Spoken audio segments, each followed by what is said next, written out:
Okay, today is March 23rd, 2021, Tuesday. Welcome council to our council meeting, of course, for today, and welcome staff. Welcome to any of those that may be tuned in, watching us via YouTube or recorded version of this meeting later in time. And at this time, then I'll call the meeting to order. And I'll also ask for a moment of silent reflection so that we may reflect upon our duties of today. Thank you.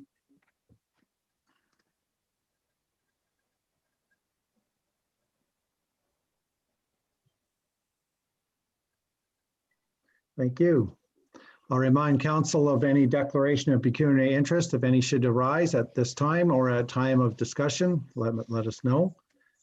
Seeing no hands, then I'm looking for an approval of the agenda for March 23rd, which is today, 2021, be approved as circulated and or as amended. Motion, please. Deputy Burt and Councillor Archer. Thank you. All in favor? And that's carried. Thank you. Looking for a motion for the approval of the minutes for council meeting minutes of March 9th, 2021 and the public meeting minutes of March 9th, 2021, and the recommendation that it be adopted as presented or amended. Motion by Councillor Walsh, seconded by Councillor War, adopted as presented. All in favor? And that's carried. Thank you. Any business arising from those minutes? Deputy Mayor Burt, please. Thanks through you, Mayor. Just a couple questions for Candace. I just wondered, the Municipal Modernization Fund, the next intake, if you've heard anything or if what the timeline is on that. And then also that extension of the community safety and well-being request. Have you heard anything from that? Because even though it's March, I know that time ticks along. So I just wondered if there's been any responses from either of those. So the Municipal Modernization Funding for Intake 2, the funding applications were due Monday, March 15th. So it was submitted for March 15th. So it's only been into the province for about 8 days. I suspect we'll probably hear in about within a 3-month time frame or so. Like I'm thinking June, maybe July, to get the word back. Again, don't hold me to that, but that's what I'm thinking. That's about how fast we heard from intake 1. As far as from the Solicitor General's office, no, we have not heard anything back from that office in regards to our correspondence. I have left a couple of voicemails for one of the representatives, one of the employees that works at that office. That I was given the contact information from our MMAH representative, Eric Thibodeau. So I've got that contact, and hopefully I get word back. If I do hear back from her and get an update, I will email council what the update is. The city of Peterborough has hired an employee to do the plan for the city and the county. Pretty much everyone has advised the province that they're not going to meet the July 1st deadline. But what will be submitted is a draft intent, a draft report submitted to the province to let them know that this is kind of the framework of what's going to be moved forward. This is the time frame of what's going to move forward. But we are extremely hopeful that we will see an extension. They just sent out the extension to the asset management criteria for the new OREG that was all due July 1st, 2021 and July 1st, 2022 and July 1st, 2023. That's been all bumped out now. So they're starting again to take a look at the deadlines and move things out. So we got that notification last week for that OREG. So I suspect that this will be coming shortly, but I'll let council know. Okay, thank you very much. Great. Any other business arising from the minutes? Anyone else? Okay, seeing none, then on to the consent agenda. So it's correspondence for information, C1, C2, and C3.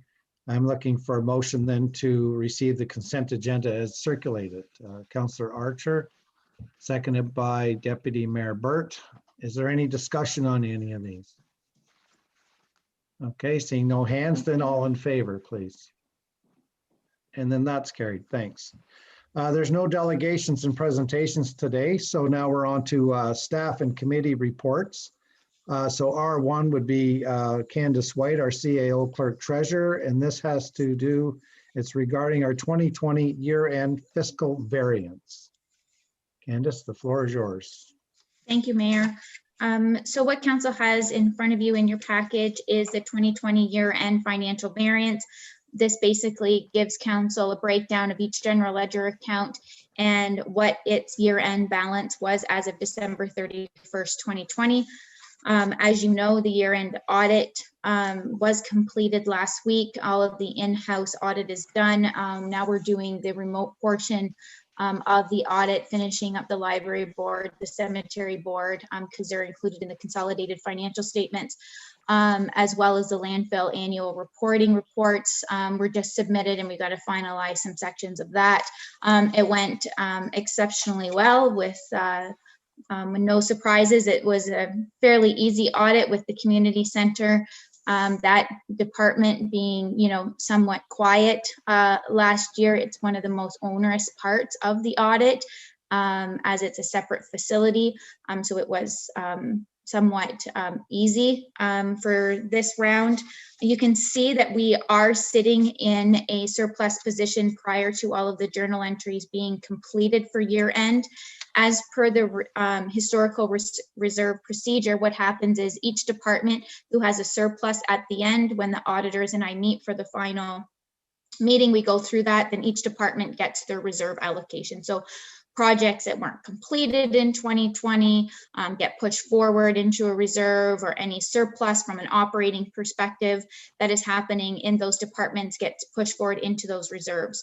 So what you can see in the recommendation for council today is where we anticipate those surpluses being needed. So we got the working funds reserve, which is the administrative operating reserve for the township. The landfill reserve, that is for the landfill closure plan. So any surplus from the transfer station, the environmental services budget, will get put into either a capital reserve or the landfill closure reserve, depending on what the surplus was created from. The road reconstruction reserve, self-explanatory. The economic development reserve, as there were some projects last year that weren't completed due to the pandemic, so it'll get pushed into that reserve. And the community center equipment reserve for the exact same purposes. So all of those areas is where we foresee at this stage, at basically 80% complete, that those will be where the surpluses will be allocated to. What those final numbers and allocations will be brought forward to council once it's finally determined. I'll try to let you know that before the financial statements are presented. Anything to do with water, sanitary, and Trent View estate systems that are also sitting in a surplus position will also see their full balance transferred into an appropriate reserve for this particular system. As you know, it's user-based, so that remains within that system, any surplus. So all in all, a great year. Thank you to council for all of your support and all the recommendations from staff. Management team done a great job as far as being able to kind of reinvent themselves and be flexible throughout the pandemic, and were able to stay within their budget and make some good financial decisions. And all in all, we landed in a really good spot for 2020 in order to allow us to move forward in 2021. I'll take any questions from council. All right, floor is open, council. Okay, Councillor War, you may want to turn your screen off when you talk, though. Just Yeah, for your internet. I'll start the video.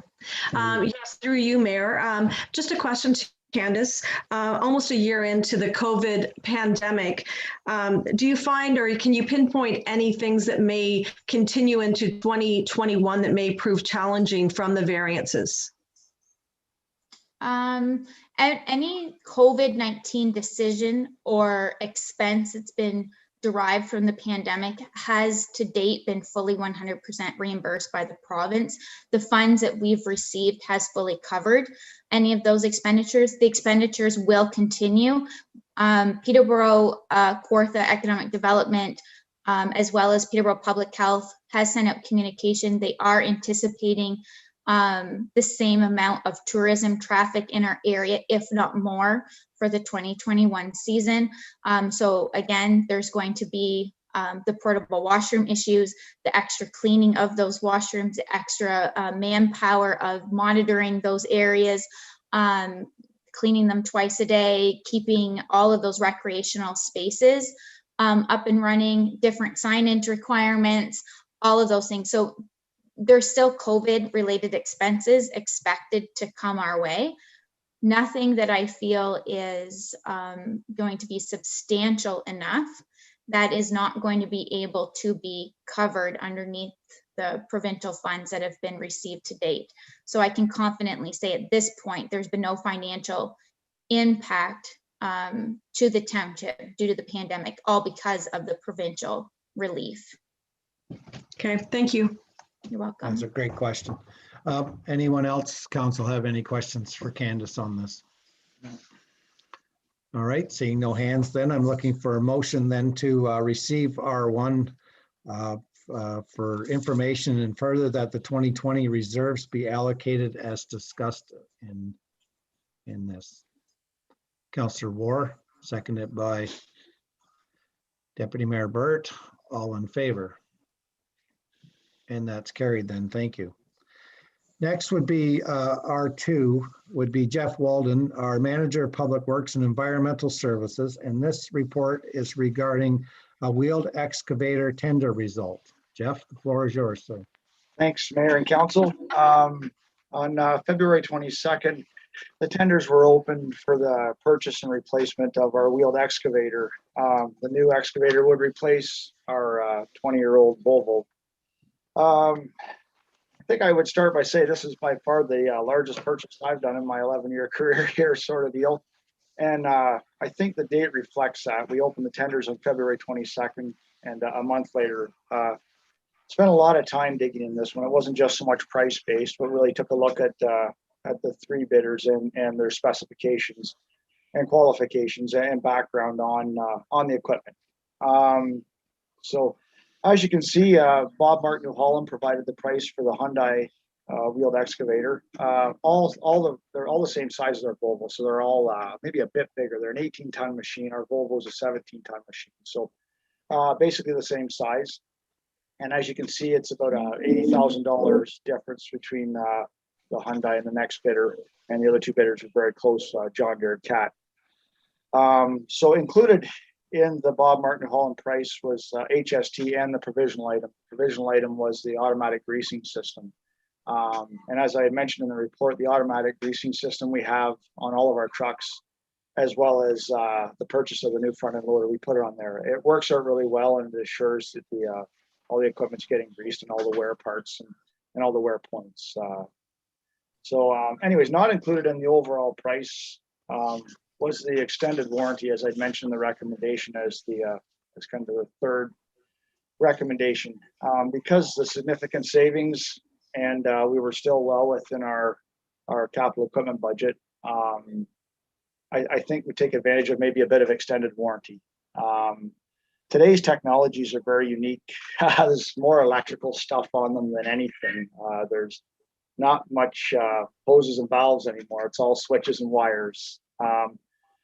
So yeah, just a little reassurance with new technologies and the Tier 4 engines and the emissions and everything that goes with that. I think maybe take advantage of a little bit of extended warranty. So the price for that was $11,000, HST included, and that's a 5-year full coverage. There was an hours based as well, but we won't match the hours. We'll get the full 5 years for sure. We won't meet the hours in the warranty, so which is a better thing. We won't be houred out in 3 years. We'll get the full 5.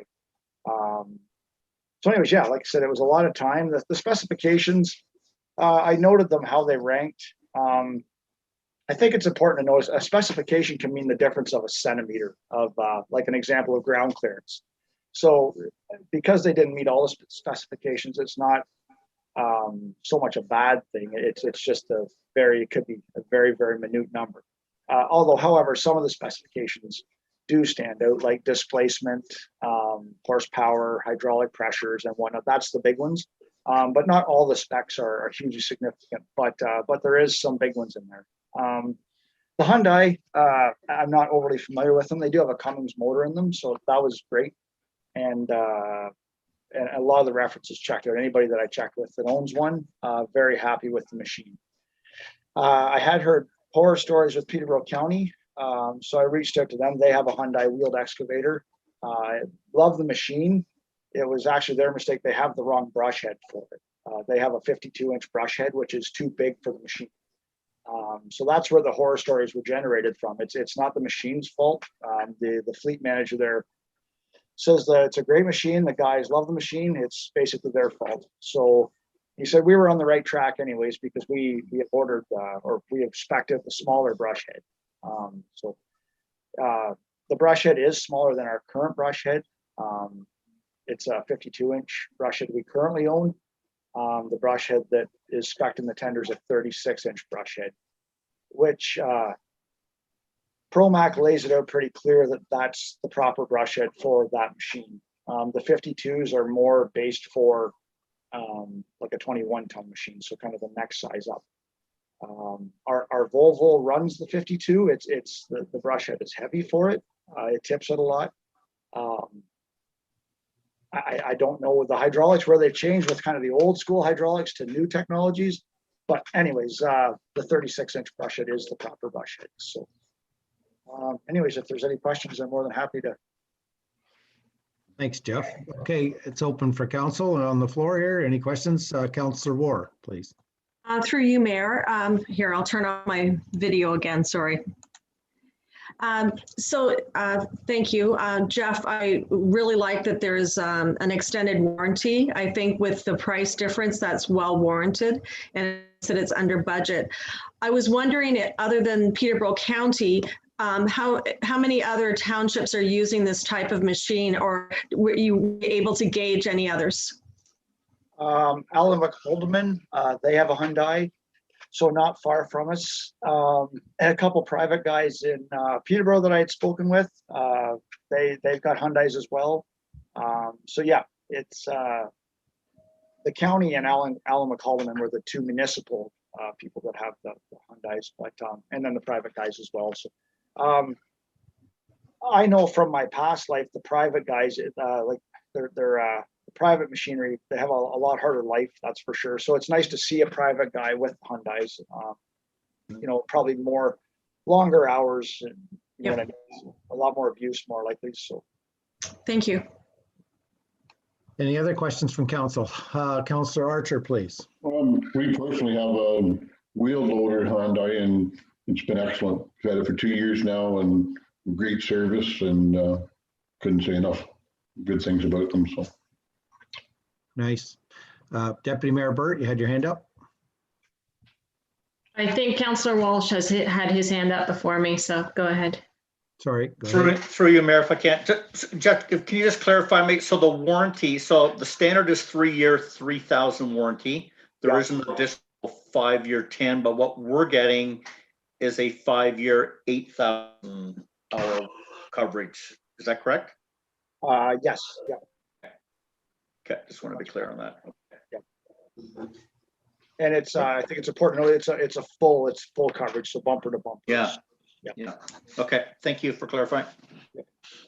So I just have a question then too. So this is for Candace basically, is when we ask for the motion here, I asked for the motion, would we motion that the old wheeled excavator and the brush head be put up as surplus at this time, or is that going to be another time that we do that?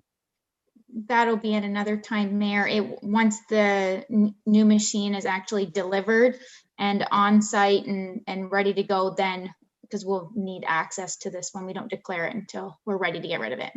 Great, thanks. All right, well, any other questions from council? Deputy Mayor Burt, I'm sorry, yes, please. Oh, that's okay.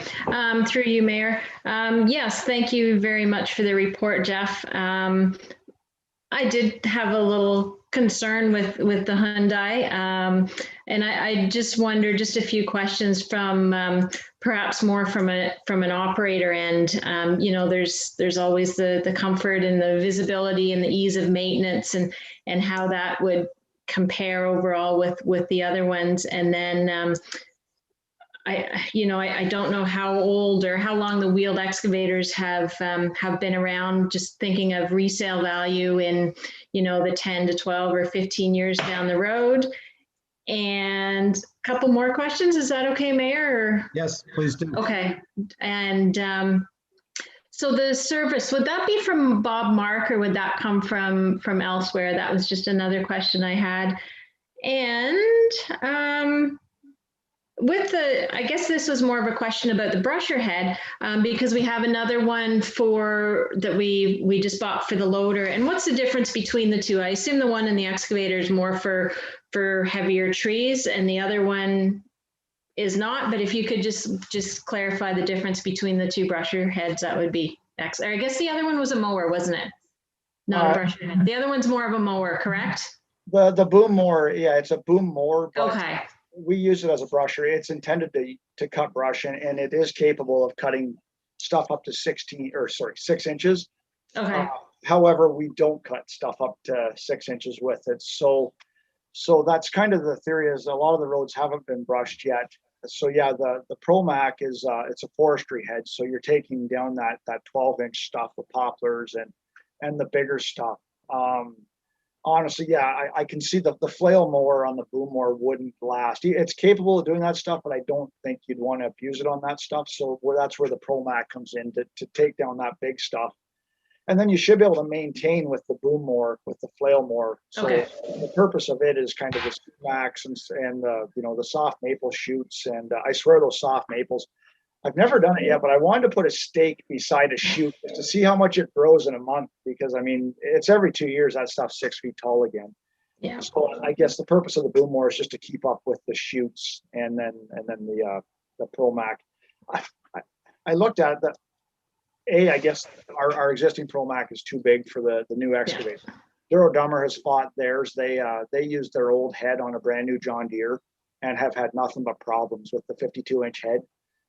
Brighton has a wheeled excavator. They actually bought a Caterpillar, a 318, and they started out with the bigger head and fought it, and they actually went to the 36. So I talked to the municipality of Brighton, their roads guy, and he said no, the 36 inches the right head for that machine. So he said we did, and I mean it is smaller, but it's a smaller circle. It should cut faster. It should be easier on the machine, and we're not cutting giant oaks with it by any means. So hopefully that clarifies a little bit. Yeah. So the boomer. Long story short, the boom mower is keeping up with all the underbrush and scrub, and the ProMax for the big stuff. Check off your questions. Make sure I hit them all. Now, operator comfort. That was quite a section in the tender.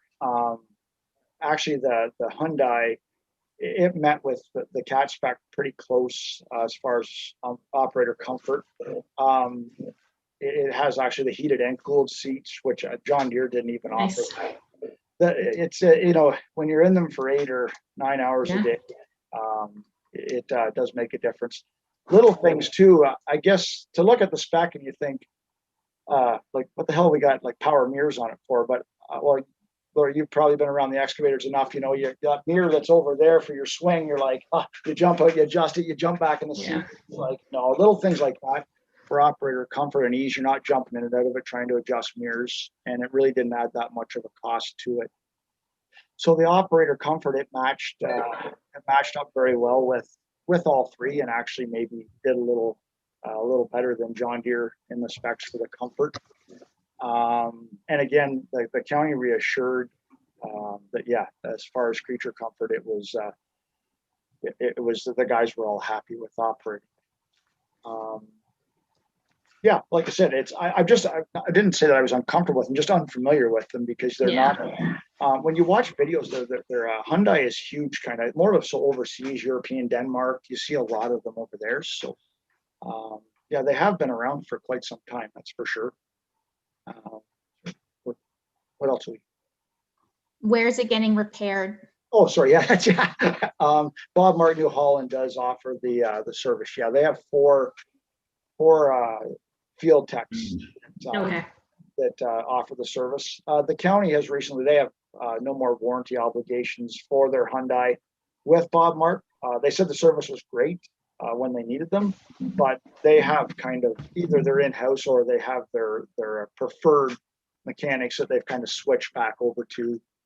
since the warranty obligations are done. But yeah, long way around. Bob Mark is the tech, the service tech.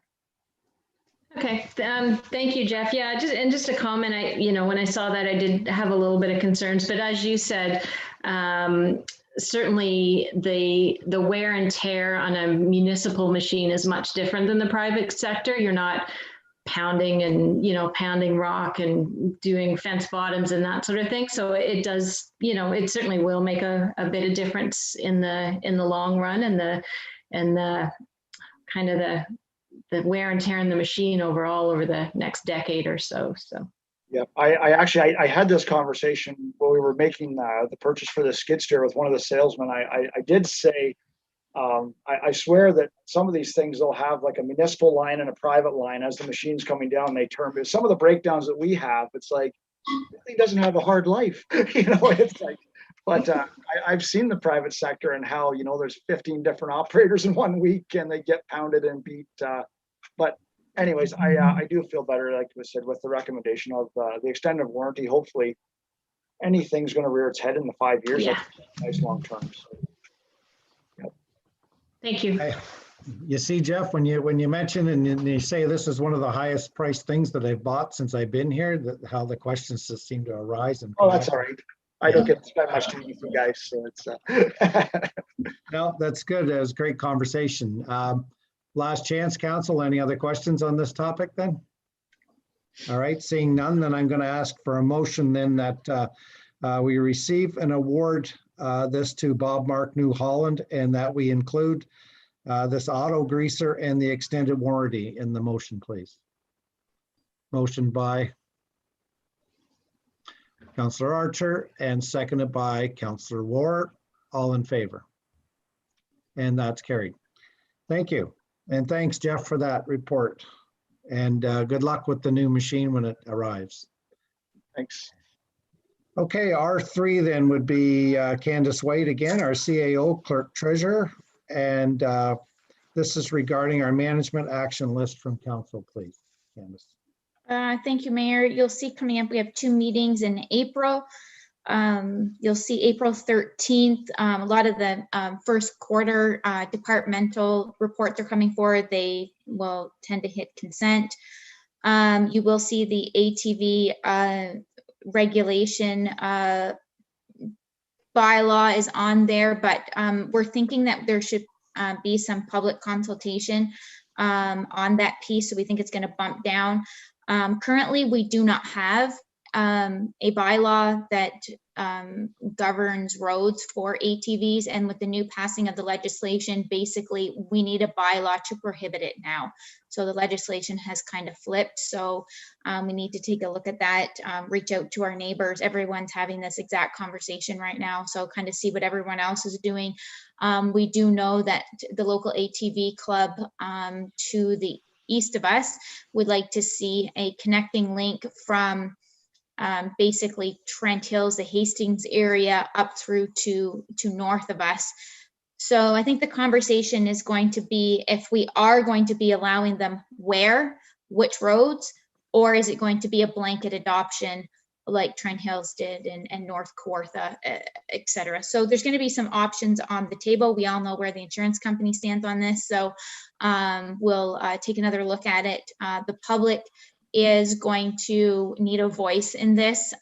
We are seeing both sides of the coin, of course, as we tend to see almost on every topic. But it'd be nice to at least everyone have the opportunity for their voice to be heard. So we'll probably put out a simple survey, so at least we know kind of where the majority of the public stands. Official plan update. I have retained MHBC planners for the township, and what they are doing is working with me to ensure that the township is positioned correctly to ensure that it gets the growth allotment allocations from Peterborough County in the next basically any settlement area boundary changes, any additional growth allocations. Basically, once this is adopted, it's locked in. So MHP ensuring that the growth plan that was completed by Engage Engineering last year, along with all of the other identified advantages and disadvantages of growing the community in one direction or another, needs to be compiled into a planning report and presented to Peterborough County. This is not a mandatory necessity, but considering that all municipalities in Peterborough County are vying for the same allotment of growth, it's important to ensure that our position is clearly defined and we are presenting ourselves in the correct manner to ensure that the county's consultant is ensuring that the village of Norwood, which is the serviced settlement area for Asphodel-Norwood, is going to be allotted the proper growth under, because the provincial growth plan and the provincial policy statement, all of those provincial government documents actually govern what Peterborough County gets, and then they have to then divvy it up amongst us.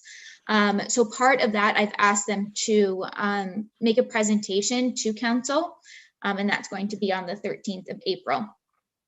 Centerline Road construction contract award, the tenders has closed, and Jeff and I are working on that right now, and you'll see that award come forward on the 13th of April. Review of the Trent River access points, that goes back to the previous conversation with an increase in tourism. Obviously, we're going to have to make a decision on that bylaw, where basically we were governing the uses in those spots. Are we going to just have that bylaw carry on? Are we going to amend it in any way, change up some locations? So some recommendations from staff will come forward to council at that time. Again, I suspect we're probably just going to have to give it our best prediction going in. It's going to probably have to be flexible, and come July, we may be looking at this and saying, oh, okay, we need to take a different approach, because again, we won't know what we're dealing with until that time. Later on in April, you'll see the tax rate bylaws. I assume Peterborough County will have their bylaws to us by then. Continue with strategic plan and some other just document updates. I'll leave it with council for any questions.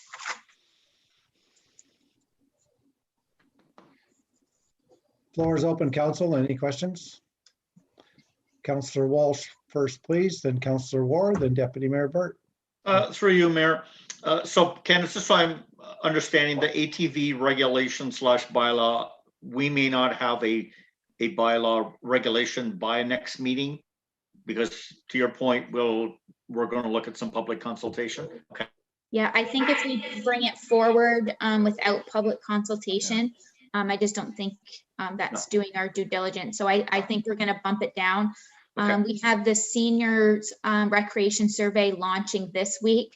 So I don't like to have multiple surveys out at the same time, they get missed. So we're going to let that one go out and have it out for at least a couple weeks. So I suspect we're going to try very hard to have it for you on April 27th, because we don't want to get too far into the ATV season without having something in place. Okay, fair enough. Thank you. You're welcome. Councillor Ward, please. Through you, again, on the ATV regulation bylaw / bylaw, the county, Peterborough County, is also looking at something at the moment. So are we waiting for them to get all the pieces together? And maybe through you, Mayor, maybe you might have a comment on that as well, or Candace. The county's been working on the ATVs for 6 years now, and way before that. And some of the townships have gotten a little road through here or there, but not very much. And I don't have much else to say on that, other than the fact that it's an insurance thing, and the sticker on the ATV says not for roads, one thing after another. So, I mean, there's always an argument, no matter how you look at it, but I think it all falls back on insurance in the long run. But maybe Candace and Lori can fill us in more on stuff. So. Yeah, so it'll boil down to a risk management decision, of course, is what it boils down to. Everything we do is risk management based, but the county has already adopted some bylaws that permit ATV routes, but the conversation is ongoing. Duro Dummer, as well as having the conversation. Havelock's already had theirs. Duro Dummers is done, and I haven't heard anything from OSM. We need to reach back out to the neighbors and kind of see what the status is, because the connecting links is what they want, right? It's not that they want carte blanche where they can go everywhere on every street, on every road. They literally just want to get from point A to point B. And there's no point in us taking one approach and then our neighbors take another approach and the connecting link gets cut off. So I think it's going to be important to reach out and see what everyone else is doing, as well as reach out to the public, reach out to our lawyer, reach out to the insurance company, and kind of bring a comprehensive package back to council full of all the information you need to make an informed decision. Okay, thank you. You're welcome. Just further to that though, Councillor Ward, just so you'll know that I do know some of the townships are having a hard time with the four-wheelers, only for the fact that once they do have a connecting link, people have the misconception that they can drive everywhere with the four-wheelers, like down to the liquor store and put a plow on it and then go to grandma's house and one thing after another. And they're all over town with these four-wheelers with no proper lighting and one thing after another on them for safety. So they've opened up a can of worms that they're having a hard time fishing with right now. So that's basically where that ends up. So anyway, Deputy Mayor Burt, you had something to say. Yeah, that was just on the ATVs as well.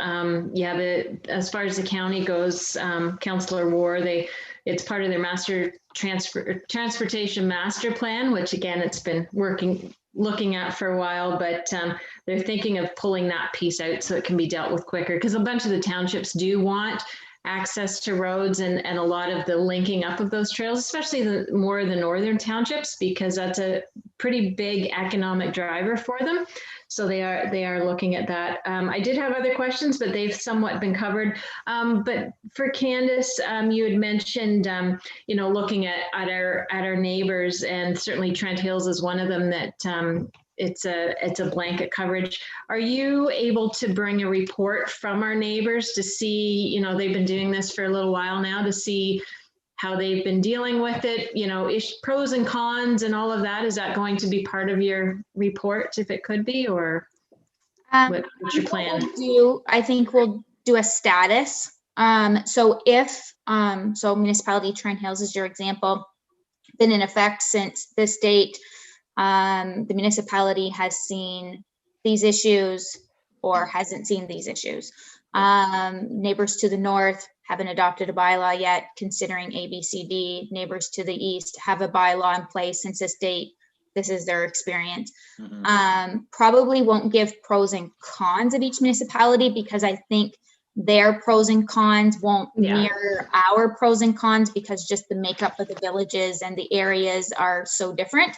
But we'll give an outline of the connecting link around us as to where they're at. And Trent Hills and Havelock and North Corth have all had them in place for quite some time. Yep. So we'll be able to pull some decent knowledge from them, because then we also have to be considerate of the areas of our township that borders those. Yeah. So such as Trent View Estates, we already have that challenge down there, where when you go into Trent Hills, the village of Hastings, they're allowed, but in Asphodel-Norwood, they're not allowed. So we get the complaints from the residents who live in Trent View Estates for the four-wheelers coming through to get to the Trent Hills area. So we got to just be cognizant of those types of dynamics as well. There is not going to be a clean, easy, cookie cutter fix that's going to make this an easy decision that's going to please everyone, unfortunately. So I apologize in advance for the report coming forward. Yeah, but I think people have been asking for something though, and yeah, it'll be a 50-50 split, and it'll be very vocal on both sides, and it'll be another one of those things that we're not going to win, guys. Nope. All right, Council, any other questions on the management actions list? Councillor Ward, please, a follow-up. A follow-up on another question. With the Centerline Road construction contract awarded, do we know when the project is going to start? In May. In May, thank you. It'll mobilize in May sometime. I don't have, there's no exact date. Jeff, do you know? I think it'll be in May and sometime. Yeah, we're hoping to hit a May 1st start. Great. That's the plan. That's been the plan all along. Just surface treatment's always nice to get down by kind of the end of September at the latest. So yeah, that's the plan. Okay, thank you. Remember, it's a plan. It's a plan, the It's a plan. plan. It'll be the beginning of May. All right, so then we're no more questions, no more comments. All right, we're looking for a motion then to accept the report as presented then, please. Motion by Deputy Mayor Burt, Councillor Walsh, all in favor? And that's carried. So on to now something new that's for council, strategic planning. So council and staff will enter into a strategic planning session then, Candace. Thank you, Mayor. So what I am wanting to do today is we're just going to basically do a brief overview of strategic planning. We're not going, I don't have all of management team here today or staff to be able to do breakout into groups. Today, we're just going to take a look at an overarch of a view of where we're headed down this road. It's not a short process. I suspect we won't be adopting the final document till the fall. By the time we get all of the public consultation completed, as well as all of the separate focus groups between council and management team. So I have prepared a PowerPoint presentation that will kind of guide our conversation here.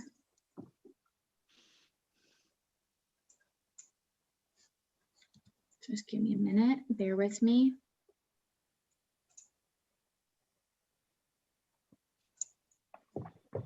And let me know when you, if you can you see my screen? It's on the screen now. Yep. Wonderful. Okay. So today's is going to be session 1 for the strategic planning document of 2022 to 2024.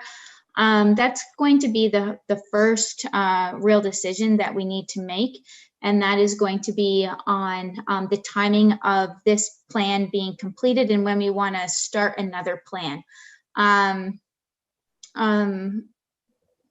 That timing basically gives us, after the 2022 election, gets us basically halfway through the term of the new council per se. So I felt the timing was somewhat good. But again, we can extend it another year if council so wishes. I wouldn't recommend going further than that.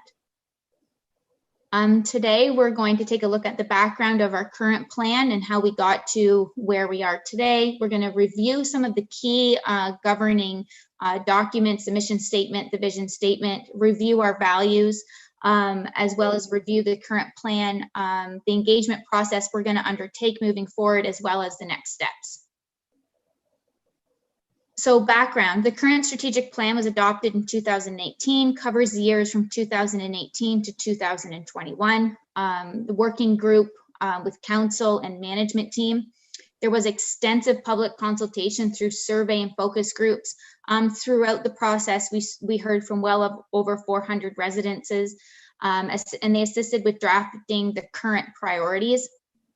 Throughout that process, we reviewed and amended at that time the mission statement, got some tweaking, the vision statement got tweaked, as well as the township values that were already always a part of the overall governing document to the township. Each value was defined, so a definition was added to each of those values. And the focus was on the growth. How did we want to grow? I think we're going to see a slightly different conversation as now that we are growing. It has changed. So we need to take a look at things through a slightly different lens.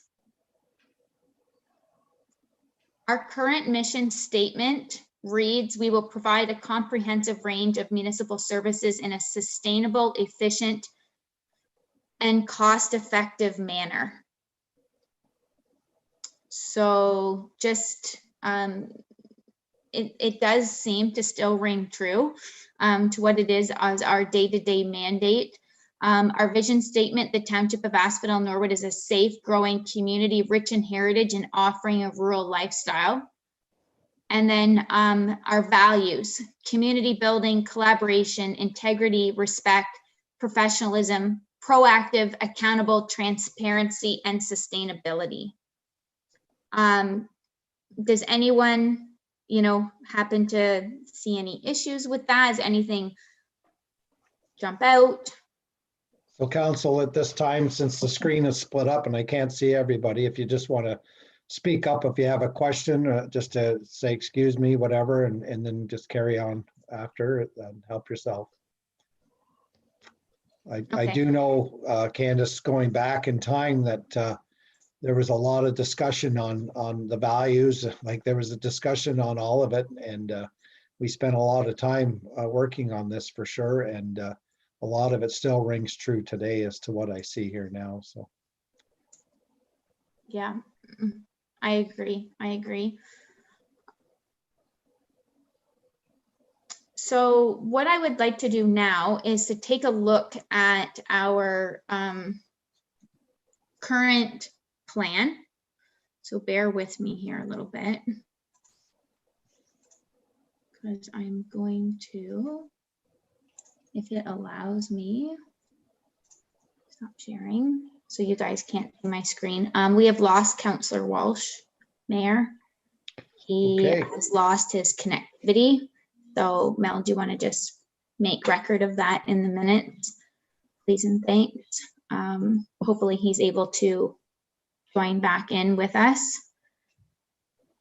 So I'm just going to share my screen again.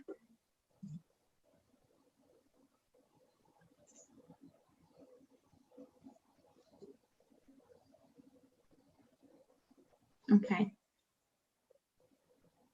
So I wanted to go through the definitions.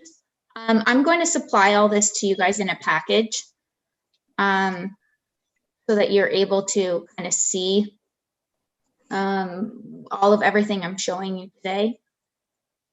But I wanted to go through our strategic directions that were directions from before. Our current strategic plan. Strategic direction number 1, sustainability, achieving operational excellence. So underneath that, then once that strategic direction was determined, underneath that becomes the actionable items. And a lot of this stuff has already been dealt with. A lot of it is stuff that just happens annually. It's overarching governance. It just happens on a consistent basis. There's really nothing for us to do here. What I'm going to go through and do is kind of pull out what we've already accomplished, pull out what's outstanding, and put that together in a document for you. Proactive financial management, accountable governance, responsible growth. And some of these are out of our control. Adopt an updated official plan, adopt an updated zoning bylaw. Well, we can't update a new zoning bylaw until the official plan is adopted. The official plan is still maybe potentially a couple of years out. So that could still be happening throughout the next strategic plan. So certain things like that are definitely going to carry forward. Adopt an asset management policy, that's been done. Encourage staff development and training. There was an increase in allocation of budget there, that's been done. The reserve management policy is still on the list. Yeah, just for going back in time, Candace, for a second, just for council and anyone that may be watching, is that a lot of this stuff wasn't in place 7 years ago, basically, when we first took over as council back then, and then you took over as CAO. This all got implemented as we grew together, and well, look at the success where our township is today. I mean, especially in our reserves that we just talked about earlier today. This wasn't even brought up back then, and now our success, well, our logo for the township is we're a growing success. And having the strategic plan that we had back then has made a huge difference for us going forward. And I suggest any other townships, if they don't have something like this, to get it done and then try to follow it. Simple as that. No, I agree, Mayor. Thank you for that. Moving on to strategic direction number 2, prosperity, growing our economy. It was broken down through to partnerships, develop and maintain strategic and collaborative partnerships with developers, educational service providers, the agricultural community, provincial and federal government agencies, And PCAD broadband, of course, was still an ongoing conversation, and 2018 continues to be in the forefront of communications today. Community improvement plan, that overhaul was done, and that's when we increased the allocation from 5,000 to 10,000 per application. It is going to be looked at again. Business attraction, support business attraction initiatives.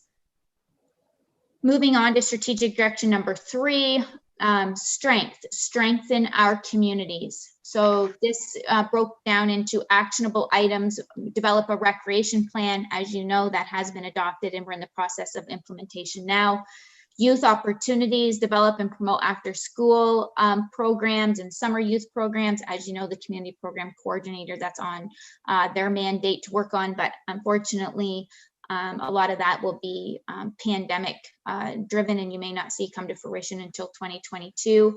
Advocate for the development of senior and retirement living. You obviously see that coming to fruition with the expansion of Pleasant Meadow, as well as the future expansion that's coming again, the second expansion to Mapleview.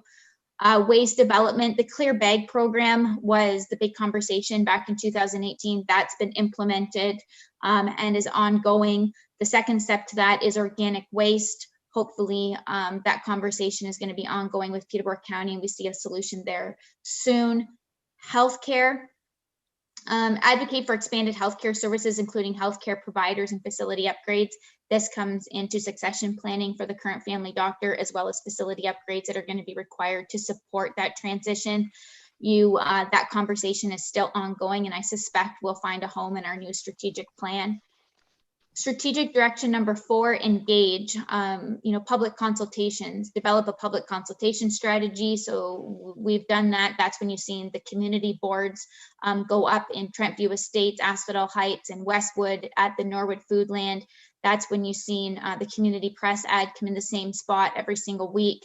Aggressive social media, brand new website.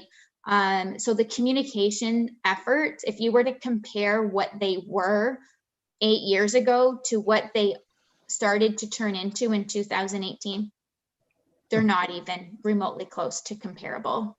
Volunteerism, attract and retain volunteers to support the delivery of the township. We started to do that. We have very active and wonderful volunteer community with our current township committees and boards. To build on that became a challenge, obviously, with the pandemic, but I do suspect we'll be able to get that program that was derailed back on the rails after the pandemic is over. And then citizen engagement.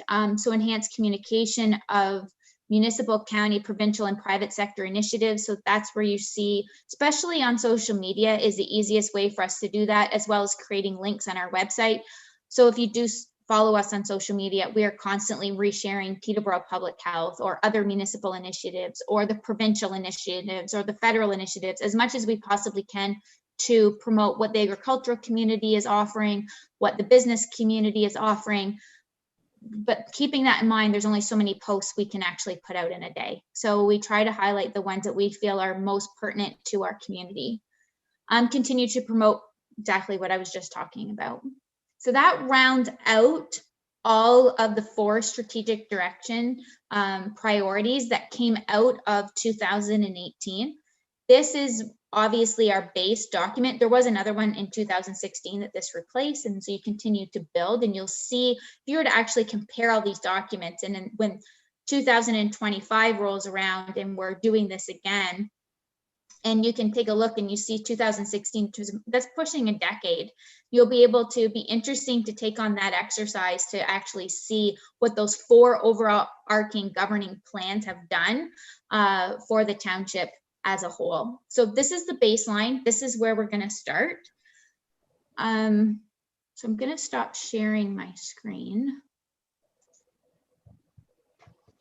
That screen.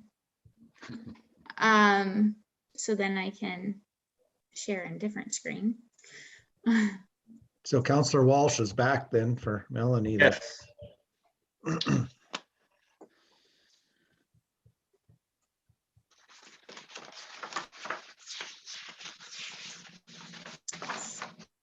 So what we're going to do then is the new plan.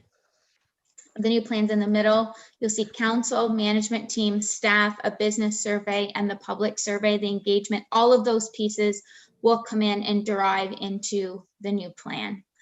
Very similar process of what was undertaken in 2018. The biggest difference is going to be the focus groups. So in 2018, we did hold 3 very successful focus groups in the town hall through invitation. So we invited sent invitations out to members of the business community, the agricultural community, user groups, all the key user groups in the area, and they all met in the town hall. And we were able to have a great discussion, and a lot of the strategic directions, we were either confirming kind of what we already knew, maybe learning something new, and just trying to put them into a lens of something that we could actually achieve. Very successful. Focus groups, obviously in person, are going to be a bit more challenging this time around, so we're going to have to be a little bit more innovative with our approach. So that brings us to next steps. So what council is going to receive is you're going to receive a strategic planning package. And in that package, you're going to receive the current strategic plan. You are going to then receive a survey. And the survey is going to ask you specific strategic questions that is intended to pull certain information out of you and start getting you thinking of the overall governance and the overall direction of the township as a whole moving into the future. Development, growth, commercial growth, industrial growth. What do we need? Supporting the growth plan, supporting the recreation of our community, building a healthy community, building an informed community, all of those types of things to start to think about that. So that'll be emailed out to you. Management team will also get a survey with different questions that some will be the same, but some will be tailored to more of their day-to-day interactions because their involvement with the community is different. So we'll try to pull different types of information from them. The results of those 2 surveys I will compile, and it's going to start to define the main overarching strategic directions. Because when you go out to the public, they are not going to be giving the overarching successful financial management. Those 4 overarching strategic plans. They're instantly going to want to go to the actionable items. That's what comes out of the public. It's, they want to see, potentially an expansion to this park, or they want to see, so we have to kind of get those 4 categories determined because the public will go straight to the actionable items, which is expected and quite normal and quite fine. So then that'll help determine what the public surveys are and what the business surveys are. The results of the public surveys will be combined with the results from the council and the staff. And then I will bring the draft strategic directions with actionable items to council and management team, and we'll do a Zoom breakout group. So basically, I'll be pairing some members of council with members of staff in specific Zoom meetings, and we're going to have a specific topic, and we're going to have good discussion based on what the public has told us, based on our own thoughts and considerations. And so once all of that is done, I'll compile all of the results from those focus groups, virtual focus groups, and bring forward a draft strategic plan to council and management team for discussion. Comments will be taken back for the final document to be expected in the fall. So that is the basic outline to make it as simplified as I possibly can explain it. Obviously, there's a lot of behind the scenes that are going to happen as far as promoting this and ensuring we get as much feedback from the public as possible. We're going to kind of go a little above and beyond to ensure that we're reaching as many of our community as we possibly can. And hopefully at the end of the day, we end up with as successful as a document as we did in 2018, because it provided some great results. And we've lost Councillor Walsh again. He's just in and out, isn't he? Yeah. Don't think So this is exciting times again. So Candace, just a quick question. Is this something that that get your mojo going there in the morning to think about this stuff, or is it you want to pull your hair out by the time it's said and done? Right now, I'm excited. Okay. Ask me in August. I know, I remember. Okay, Deputy Mayor Burt, please.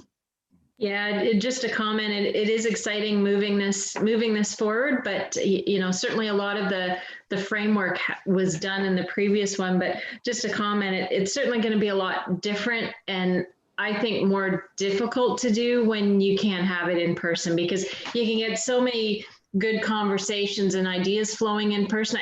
I think it's certainly going to be a little bit more challenging having to do it online, which is unfortunate, but you have to do what you have to do. So just a comment there.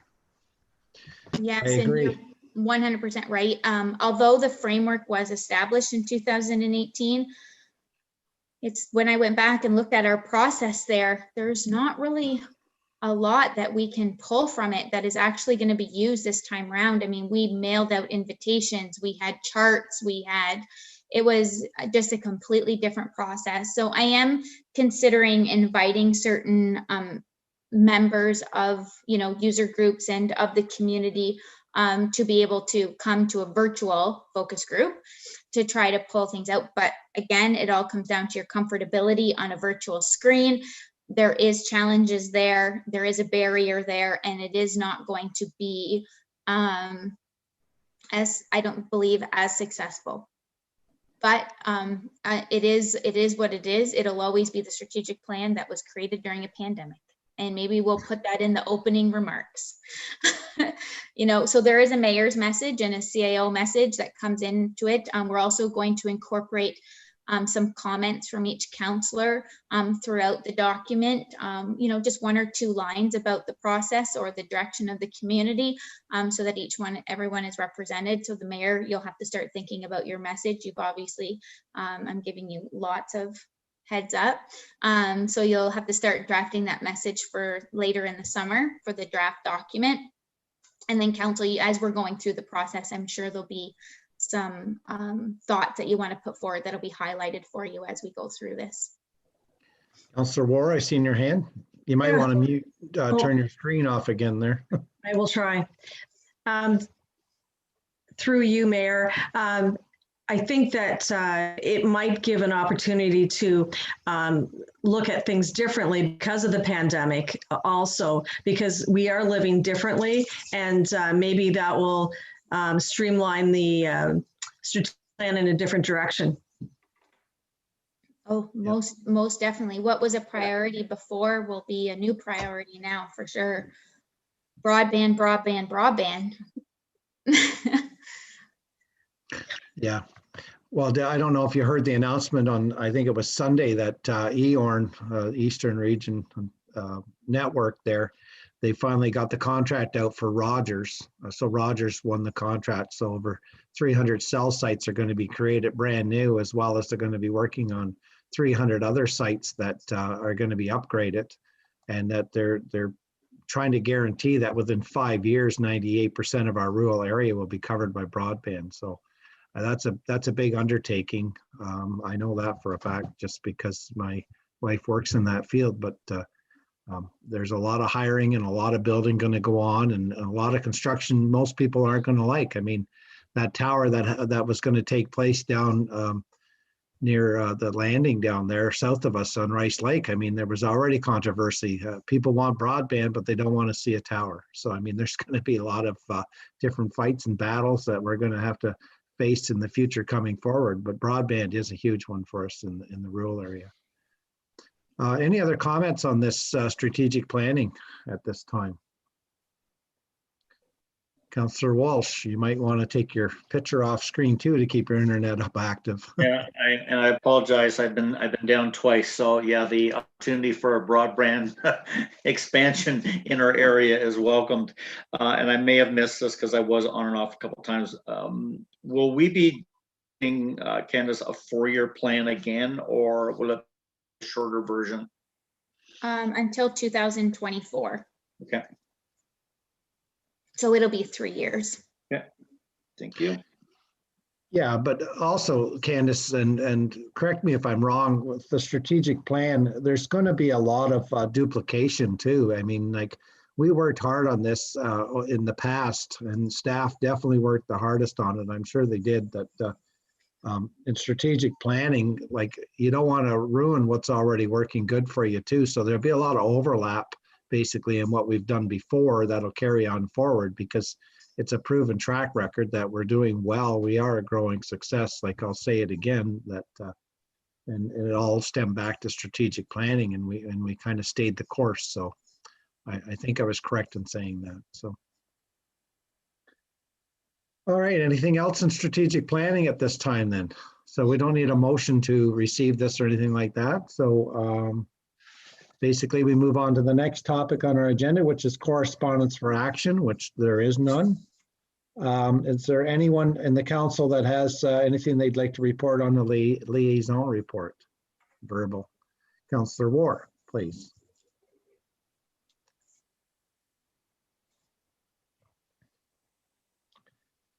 And you're muted, actually. Yeah, and through you, Mayor, sorry about that.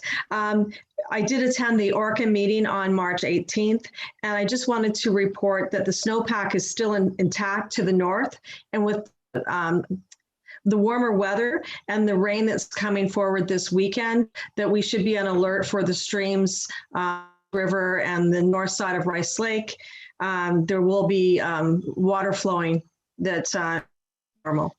Also, the tree seedlings, 93 orders went out and almost 11,000 trees were sold.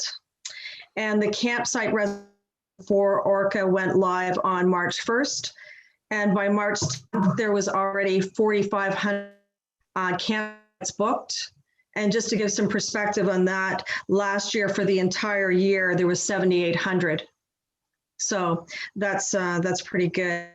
The only other thing I want to bring to people's attention that maybe in Trent University is offering a free virtual lecture by Michael McCain, and he's the president and CEO of Maple Leaf Foods, and talking about security and just all the challenges of COVID food production. I thought that might be interesting to our agricultural community.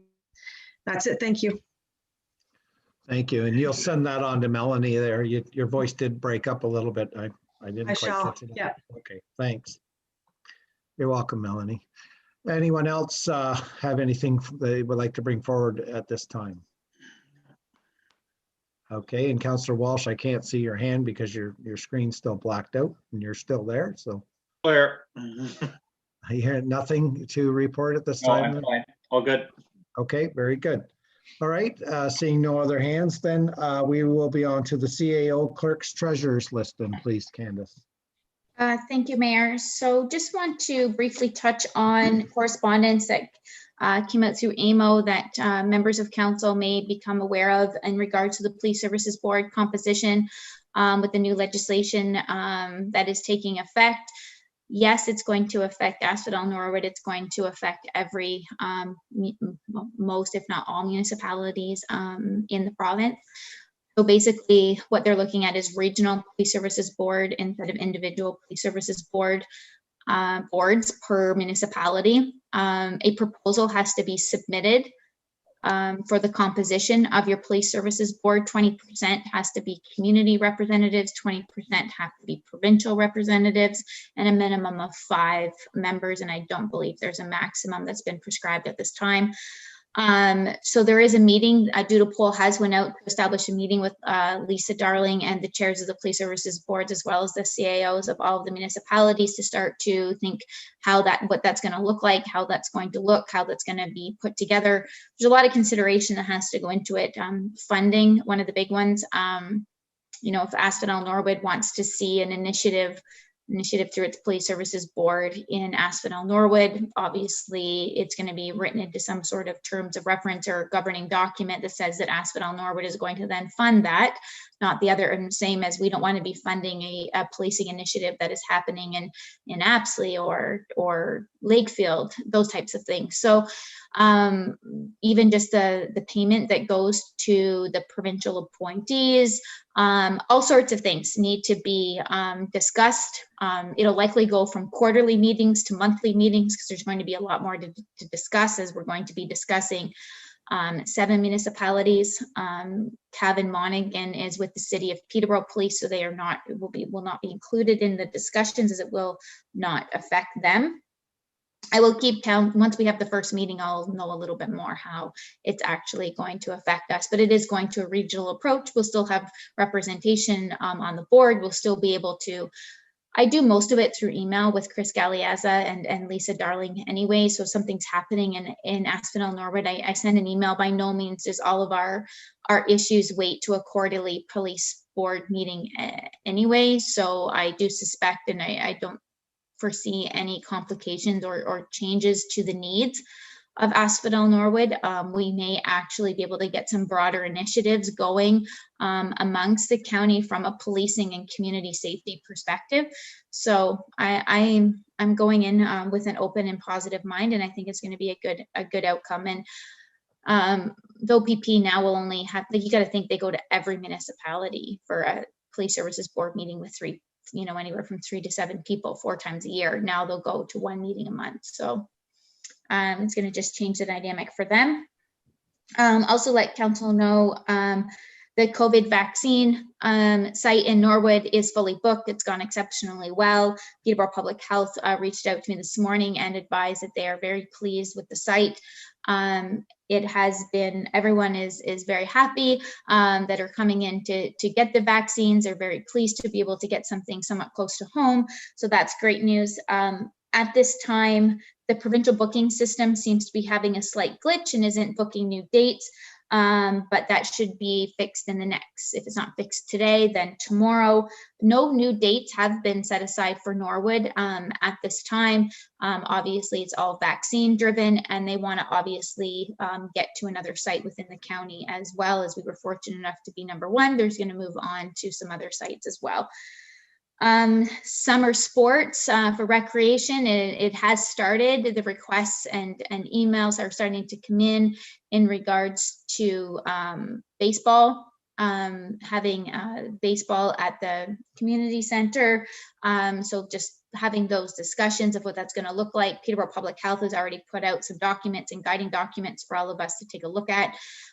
So that's the conversation that's going on right now. Obviously, nothing's going to be starting until potentially the end of May. We have been approached by Kawartha Football, who would like to run their Saturday morning practices at the Westwood Park. So that is for, I believe, halfway through June and July, Saturday mornings. So discussions are ongoing with them. It's still early. I'll keep council apprised as to how that moves forward. Health Canada currently has a consultation portal open for municipal comments on cannabis and the effects of cannabis on local municipalities. So I will be sending that link out to all of council, and please add your comments and your concerns up to that portal. I do think, based on this round of communications, OPP has already completed their consultation with Health Canada. Now they're coming down to municipalities. They've obviously heard the chatter that some things need to be changed. They recognize that right in the opening body of the survey. They say they understand these are the concerns. They lay out all the concerns we've had, so they already know them. But so staying on a positive side of things, hopefully we'll start to see some change there. So the other news to pass on is there is no large events being scheduled at the fairgrounds for the 2021 season. We have received confirmation, the mayor and I this morning, that the Norwood Fair is not going to be moving forward for 2021, that it has been canceled. The biggest concern obviously is not just being able to keep everyone safe. That goes without saying. It's the being able to actually manage the crowds and the number of people that is anticipated to hit here, going from not being able to get together with 10, 50, or 100 people to managing 40,000 people and having the number of volunteers required to actually successfully and safely do that. So tough decision for the executive there, but that is the message we received. A formal communication will be coming out in the next day or two, so we support them in that, and our hearts go out to all the executive that had to make that tough decision. And hopefully 2022, Norwood is back on the map with our annual fall fair and Norwood Jamboree and the dog shows and the Airstream show and all of the wonderful things that happen on that property in Norwood every year. So, and that's it for me, Mayor. Yeah, just further to that, Candace, thank you for that. I do know, talking with Mr. Quinlan today, he did mention the dog shows and the Airstream show. They possibly may still take place, but they're an outdoor venue and they don't have a lot of public actually come in there, and they're kind of like in their own little bubble. But he would follow all public health regulations and be in consultation with the township as to far as having people come to town. But that's to be seen in the near future. There might not be anything yet, who knows? So, but thanks for that. And my heart does go out to the board of directors for the fair board. We had a rough enough time with the arena. I don't want to bring up the minor sports so much, but having this impact the whole area and the township and everyone, it's a tough decision, but a smart decision. So thanks for that update. Any questions on Candace, the CAO's treasurer list? Any questions to her? Nothing further? Okay, thank you, Candace, for that. Anything council under general business then, please? Okay, seeing no hands and nobody spoke up, we'll have to move on then. And I guess Councillor War is off screen right now with bad internet too. So we need this Eorn and Rogers to get working on things right away. Kidding. Okay, well, we still have a council here, so we're going to move into a closed session here shortly. So I'm looking for a motion then to suspend council, a regular council meeting, then enter into Mayor? a closed. Yes. Can Sorry. we do general business first, please? Oh, I thought nobody had anything under general business. I'm sorry. Councillor Walsh is back, so I thought maybe. Yes. we could- Oh, I'm sorry. Councilor Wolf. No worries. You're so in and out on me here. I wasn't sure if you wanted to be. part of Well, yeah, next to come, we'll be getting it later today. This is frustrating. 2 days ago. Oh, there's Councillor War. Okay, so we're into general business at this time. Does anybody have anything under general business? No, we still don't have anything. All right, seeing no hands, then perfect. Then I'm going to take a motion then to suspend regular council at this time, which would be at 2:17, and that we enter into a closed session discussion pertaining litigation or potential litigation, including matters before administrative tribunals affecting the municipality or local board in accordance with the Ontario Municipal Act of 2001. So I'll take a motion then to enter into closed, please.